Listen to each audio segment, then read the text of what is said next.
Joining me now to talk more about what this means for Canada, but more broadly for Canada-U.S. relations, is the former Canadian ambassador in D.C. and former chief of staff to Prime Minister Brian Mulroney, Derek Burney. Thanks for being with us. Welcome back to Power Play. Nice to be with you. First, I wanted to ask you about Trump's latest post and the rescinding of the invitation as well to the Board of Peace. What do you think is behind this newfound focus on Canada in his social media? If I knew the answer to that, I'd know a lot of things, but I don't think anybody really knows what's going on in Donald Trump's head at any moment, at any time. But, you know, the rescinding of the invitation, so-called, some might see it as a bribe, to join this peace board, whatever it is. I mean, having Vladimir Putin on that board is an aberration in and of itself. So I'm not shedding any tears about us being disinvited. I think we'll be more comfortable with the other countries who are disinvited than with those who have been invited. When you consider the developments this week where Europe essentially stood up to the U.S. president on Greenland, do you think that this is something that we're going to see more of going forward? Oh, I think it's what we've seen from day one from the Trump administration. A lot of bombast, a lot of heavy rhetoric, and then he blinks. You know, they call him the taco president for that reason. Trump always chickens out. The whole display on Greenland was a classic example. He makes outrageous statements about takeovers, and then he backs away. And as long as he can declare a back away as a victory, he's going to be happy. So that's exactly what he does. Whenever he backpedals, he always puts it in a positive frame for himself. And we just have to get used to that, and we shouldn't react to every episode, every bombastic statement that he makes. Particularly disappointing for me is the comment by his Treasury Secretary, who so far has been one of the more sensible members of the administration. For him to play the same game of Canada having to thank the Americans for all the good they do for us, I mean, that is petulant. That is worse. I take your point on the whole reference to taco, but I think some may look at this and say at the beginning of his presidency, when he was threatening a number of tariffs on EU countries, and a number of them rushed to sign deals. But in this case, you saw a change from UK's Keir Starmer. You're seeing the Belgian Prime Minister, who is also having more forceful language. And then, of course, came Prime Minister Mark Carney's speech. Do you get the sense that the world is getting more comfortable with sort of being more vocal about standing up to the U.S. president? Well, I think it's a case of speaking truth to power. I mean, Donald Trump is comfortable in a world that's controlled by the superpowers, the United States, China, and Russia. And he's much happier dealing with those two leaders than he is with any of his so-called allies. And that's the world we are in. And I think the Prime Minister spoke truth to power. It's the law of the jungle out there right now. When the Americans in particular don't go by the international rules of the road on trade or anything else for that matter, this is a challenge for most of the democracies in particular.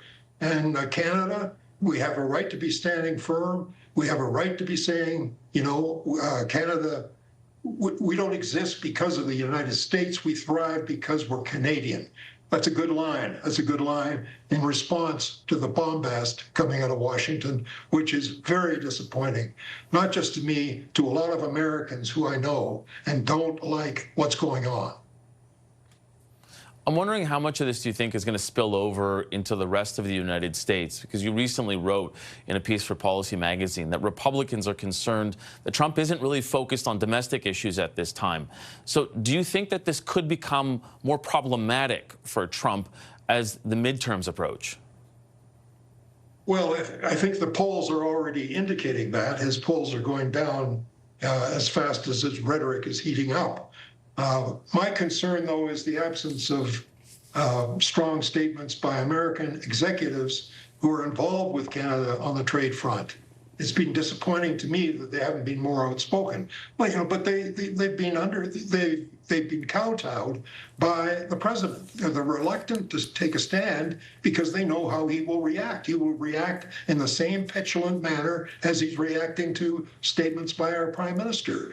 So we have to rely in the end on the Americans themselves, the people who are involved with Canada in business, to stand up on their front legs and tell it the way it is. They do need what we supply. The fact that 40 million Canadians buy almost as much from the United States as the 340 million Americans buy from Canada.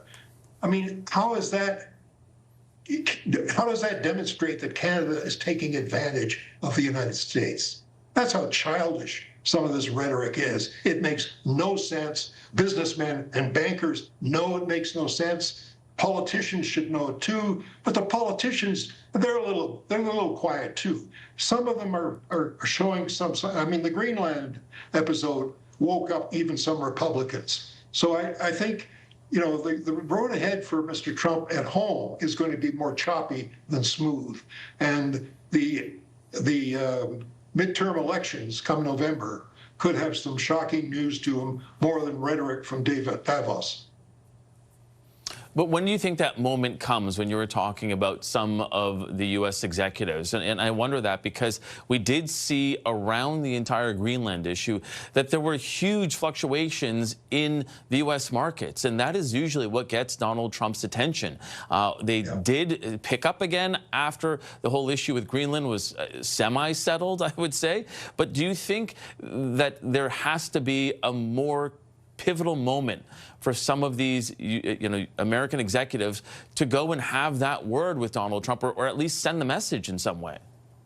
Well, I'm not even asking that they speak up publicly. That's not important. They need to start speaking to Congress. I mean, the House of Representatives is up for re-election in November. And I think astute American businessmen should be talking to those congressmen because, remember, after all, trade is the responsibility of Congress, not the administration. And I hope, dearly hope, that that's what the Supreme Court is going to rule in the next few days or weeks, however long they're going to take. Because there's no question in my mind that what the administration did with the tariffs was totally illegal, not only in terms of the WTO and the principles of the USMCA, but also in terms of their own law, their own constitutional law, which gives the power of trade to Congress, not the administration. Okay, unfortunately, we're going to have to leave it there. Former Canadian ambassador to the U.S., Burney, thanks so much for joining us. We appreciate it. You do.